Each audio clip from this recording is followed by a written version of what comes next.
High বন্ধুরা, আসসালামু আলাইকুম। আজ আমি নিয়ে এসেছি আপনাদের জন্য ইলিশ মাছের শুটকি। খুবই সুস্বাদু খাবার।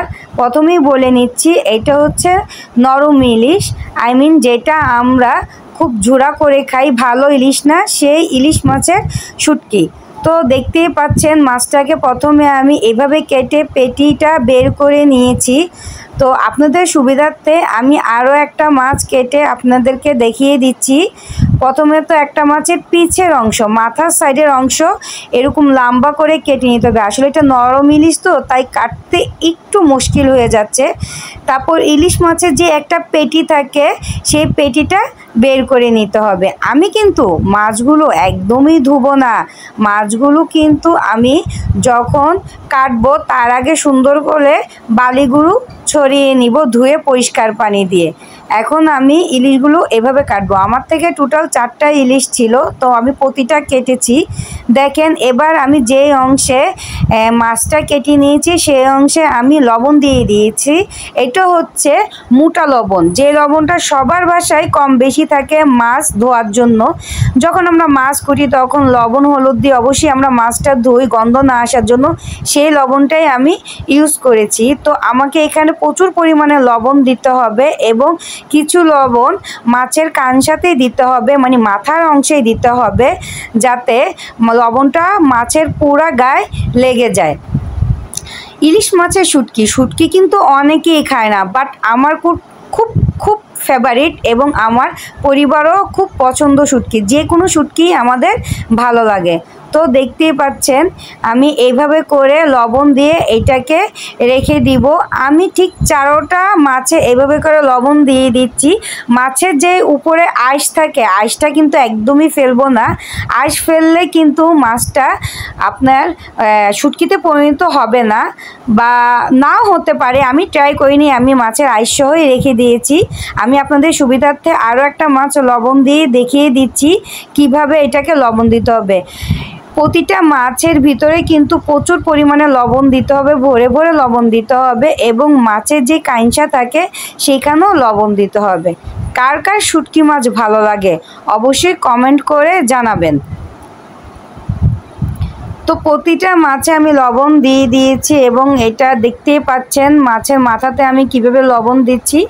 এভাবে লবণ দেওয়ার পর প্রতিটা মাছেই কিন্তু লবণ দিতে হবে, খুব ভালোভাবে লবণ দিতে হবে। আমার এই ইলিশ মাছের শুটকির রেসিপিটা কে কোন জেলার থেকে দেখতেছেন অবশ্যই কিন্তু কমেন্ট বক্সে জানিয়ে যাবেন। আমি তো তো আমার 4টা মাছে লবণ দেওয়া হয়ে গিয়েছে।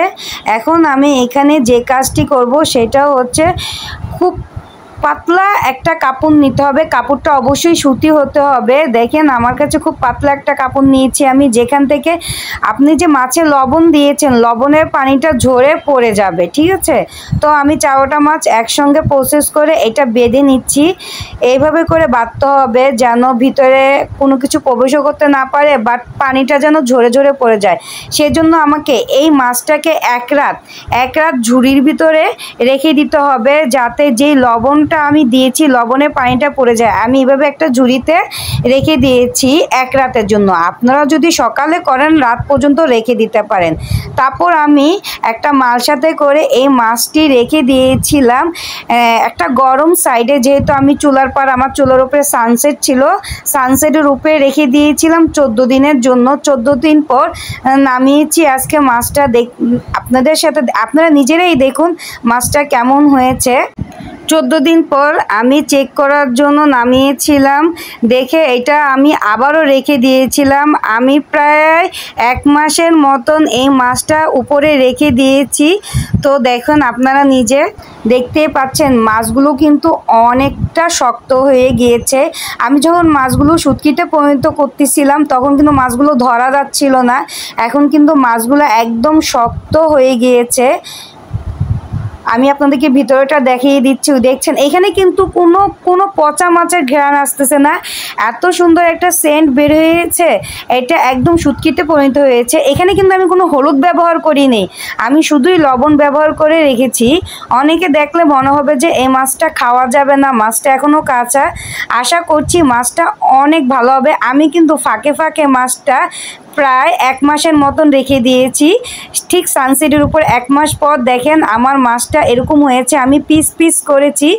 মাছের মাথার ভিতরে যে ফুলের অংশটা সেটা কিন্তু আমি ফেলে দিইনি, এটা এভাবেই থাকবে। দেখছেন, আপনাদেরকে দেখাই দিচ্ছি মাছটা পিস পিস করে কাটার পর কেমন হয়েছে।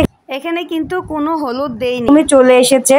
আমার নিজের হাতে শুটকি, দোকান থেকে কিনে না, তো একটু তো ডিফারেন্স এদিক ওদিক হবে।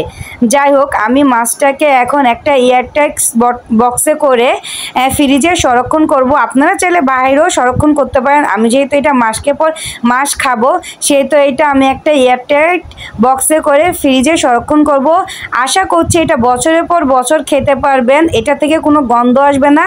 আর খুবই ভালো, আমি নিজে খেয়েছি, আমার অভিজ্ঞতা থেকে বলতেছি। যদি কেউ একবার হলো ট্রাই করে দেখতে পারেন যে এই মাছটা কতটুকু দুর্দান্ত স্বাদ হয়, একবার হলে আমার রেসিপিটা ট্রাই করে দেখবেন এভাবে শুটকি বানিয়ে। তো আশা করছি আমার ইলিশ মাছের শুটকির রেসিপিটা আপনাদের থেকে ভালো লাগবে, আপনারা ট্রাই করবেন।